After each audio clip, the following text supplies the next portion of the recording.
কোনো সময় গীবত করা মুস্তাহাব, কোনো সময় গীবত করা সুন্নত, কোনো সময় গীবত করা ওয়াজিব, কোনো সময় গীবত করা ফরজ। ফরজ হয়ে যাবে, যেমন এই লোকটা আকীদা নষ্ট করছে, যেমন কাদিয়ানীরা আমাদের মুসলমানদের আকীদা নষ্ট করছে। এইরকম অন্যান্য বিভ্রান্ত দল অনেক আছে, আপনারা জানেন, খারেজি, রাফেজি এবং মাযহাব বিদ্বেষী, কোরআন বিদ্বেষী, হাদিস বিদ্বেষী বিভিন্ন দল আছে।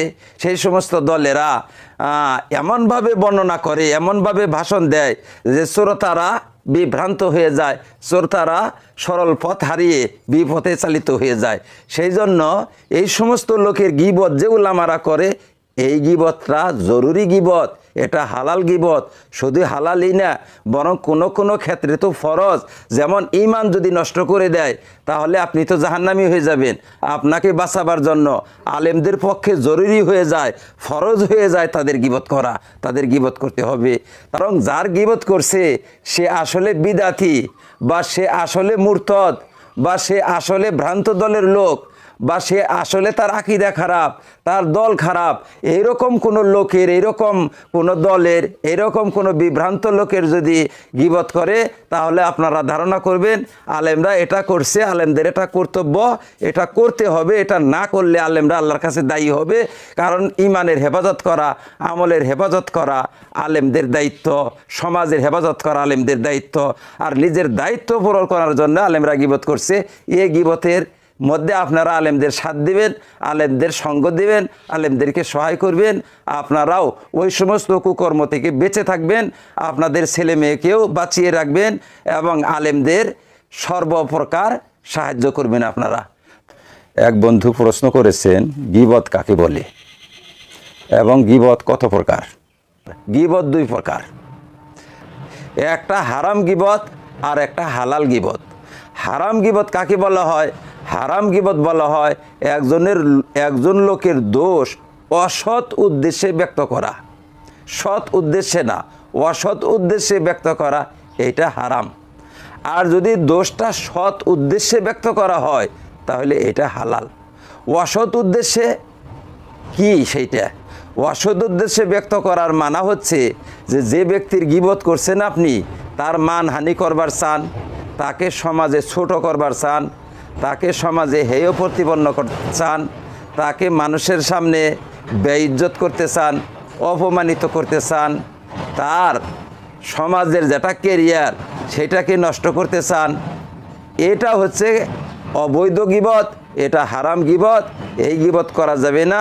এই গীবত থেকে আমাদেরকে আত্মরক্ষা করে চলতে হবে। তাহলে আমরা বুঝতে পারলাম গীবতকৃত ব্যক্তির মান সম্মান লাঘব করার জন্য, সমাজের মধ্যে তাকে হেয় প্রতিপন্ন করার জন্য, তার ইজ্জত হানি করার জন্য যদি গীবত করা হয়, এইটা হারাম। আর একটা হচ্ছে সৎ উদ্দেশ্যে। সৎ উদ্দেশ্যে কোন গীবত? সৎ উদ্দেশ্যে বলা হয় যে এই মনোভাব তো নেই, তবে এটা কেন গীবত করছি? কোনো লোককে বিপদ থেকে রক্ষা করার জন্য, ক্ষতিগ্রস্ত হওয়া থেকে রক্ষা করার জন্য যদি গীবত করা হয়, সেইটা হালাল। সেইটা আবার তিন প্রকার। কোনো সময় নিজেকে রক্ষা করার জন্য গীবত করতে বাধ্য হয় মানুষ। যদি নিজেকে রক্ষা করার জন্য গীবত করতে হয়, নিজের প্রাণ রক্ষার জন্য, নিজের ইজ্জত রক্ষার জন্য, নিজের মান বাঁচাবার জন্য, তাহলে সেই গীবত চলে। নিজেকে রক্ষা করার জন্য কেমন? যেমন একজন আপনার প্রাণের শত্রু আছে, আপনার জানের শত্রু আছে, আপনার চাকরির শত্রু আছে, বা আপনার সংসারের শত্রু আছে। এবার আপনি যদি তার শত্রুতা প্রকাশ না করেন, তাহলে তো লোক তার বিচার করবে না, লোক তাকে ধরবে না, পাকড়াও করবে না, লোক তাকে প্রতিহত করবে না, আপনি সুবিচার পাবেন না। তাহলে এখন আপনি সুবিচার পাওয়ার জন্য, তার ক্ষতি থেকে আত্মরক্ষা করার জন্য, তার দোষ বিচারপতির নিকটে বা যাদের কাছে আপনি এর শাসন পাবেন বা এর সুমীমাংসা পাবেন, তাদের কাছে ব্যক্ত করা বৈধ, এটা অবৈধ না।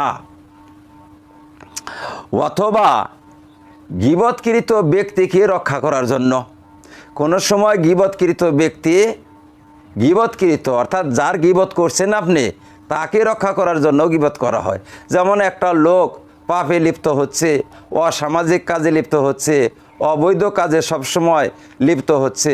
এখন এই ব্যক্তিটাকে কিভাবে বাঁচানো যায়, কিভাবে এই লোকটাকে রক্ষা করা যায়, কিভাবে এই লোকটাকে শরীয়ত বিরোধী কাজ থেকে হেফাজত করা যায়, এর জন্য যদি তারই মুরব্বীদের কাছে ব্যক্ত করা হয়, গুরুজনদের কাছে ব্যক্ত করা হয়, এমন লোকের কাছে ব্যক্ত করা হয় যে লোকের কাছে ব্যক্ত করলে সে লোকটাকে হেদায়েত করতে পারবে, লোকটাকে ফিরাতে পারবে বা লোকটাকে সংশোধন করতে পারবে।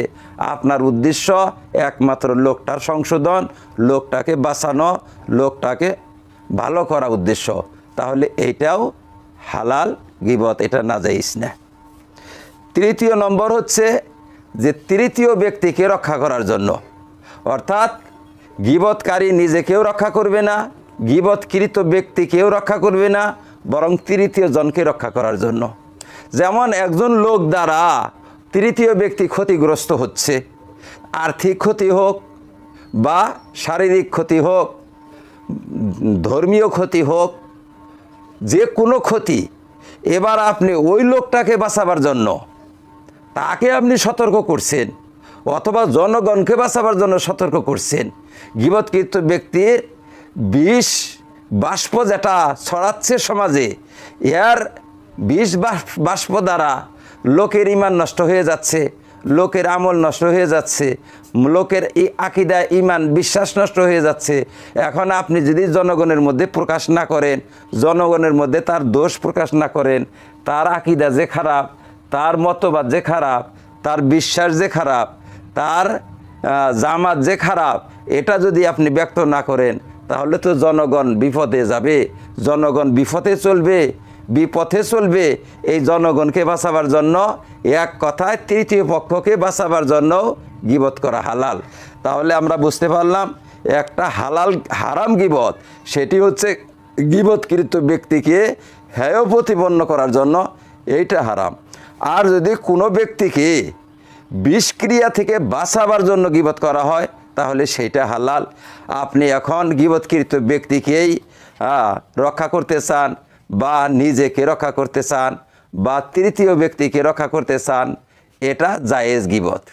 এই জায়েজ গীবত আবার কোনো সময় ফরজও হয়ে যায়, ওয়াজিব হয়ে যায়, ফরজ হয়ে যায়, ওয়াজিব হয়ে যায়, সুন্নত হয়ে যায়, মুস্তাহাব হয়ে যায়।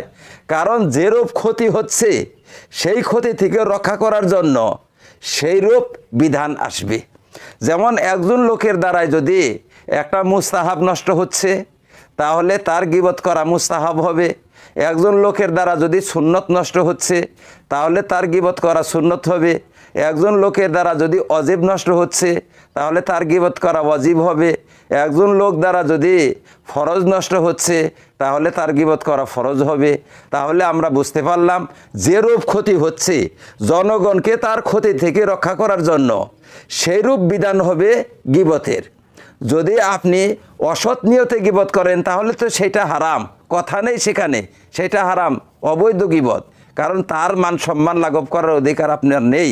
কিন্তু যদি আপনি জনগণকে বা অন্য কোনো ব্যক্তিকে এই লোকটির ক্ষতি থেকে, এর বিষক্রিয়া থেকে রক্ষা করতে চান, তাহলে কী ধরনের বিষক্রিয়া ছড়াচ্ছে সেইটা অনুপাতে বিধান হবে।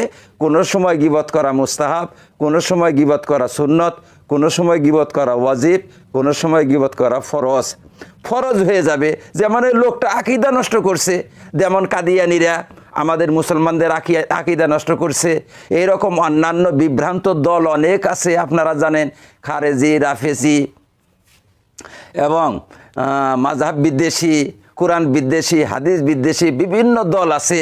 সেই সমস্ত দলেরা এমনভাবে বর্ণনা করে, এমনভাবে ভাষণ দেয় যে শ্রোতারা বিভ্রান্ত হয়ে যায়, শ্রোতারা সরল পথ হারিয়ে বিপথে চালিত হয়ে যায়। সেই জন্য এই সমস্ত লোকের গীবত যে উলামারা করে, এই গীবতটা জরুরি গীবত, এটা হালাল গীবত। শুধু হালালই না, বরং কোনো কোনো ক্ষেত্রে তো ফরজ। যেমন ঈমান যদি নষ্ট করে দেয়, তাহলে আপনি তো জাহান্নামী হয়ে যাবেন। আপনাকে বাঁচাবার জন্য আলেমদের পক্ষে জরুরি হয়ে যায়, ফরজ হয়ে যায় তাদের গীবত করা, তাদের গীবত করতে হবে। তাহলে আমরা এক কথায় বুঝতে পারলাম যে গীবত দুই প্রকার, একটা নাজায়েজ আর একটা জায়েজ। জায়েজ গীবত আবার কোনোটা মুবাহ, কোনোটা মুস্তাহাব, কোনোটা সুন্নত, কোনোটা ওয়াজিব, কোনোটা ফরজ। তাহলে আমরা আলেম ওলামাদের মুখে অনেক সময় গীবত শুনি। ভাইয়েরা মনে রাখবেন, আলেমরা যে গীবত করে, আলেমরা দুই রকমের গীবত করে। আলেম হয়ে আলেমের গীবত কোনো সময় করে তার মানহানি করার জন্য, হিংসার বশবর্তী হয়ে অবশ্যই করে, অনেক আলেমরা করে।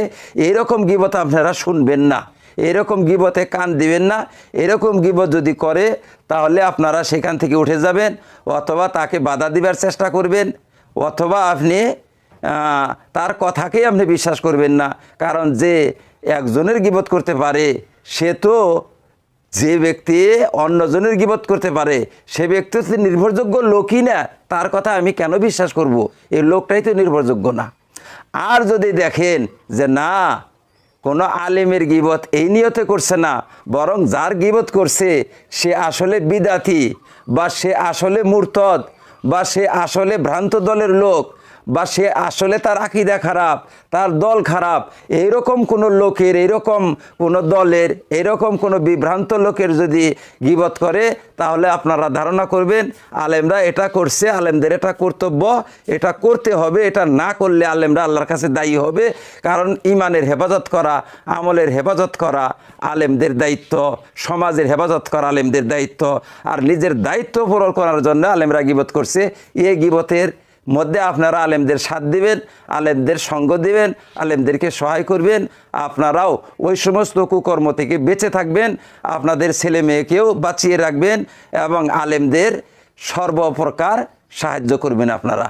তাহলে আমরা বুঝতে পারলাম যে আমরা নাজায়েজ গীবতে সাথ দিব না, কিন্তু জায়েজ গীবতে আমরা সাথ দিব, যাতে আমরা আল্লাহর কাছে প্রিয় হতে পারি। আল্লাহ পাক আমাদেরকে মশলাগুলো উত্তম রূপে বুঝে আমল করার তৌফিক দান করুন। আমিন। ওয়া আখিরু দাওয়ানা আনিল হামদুলিল্লাহি রাব্বিল আলামিন।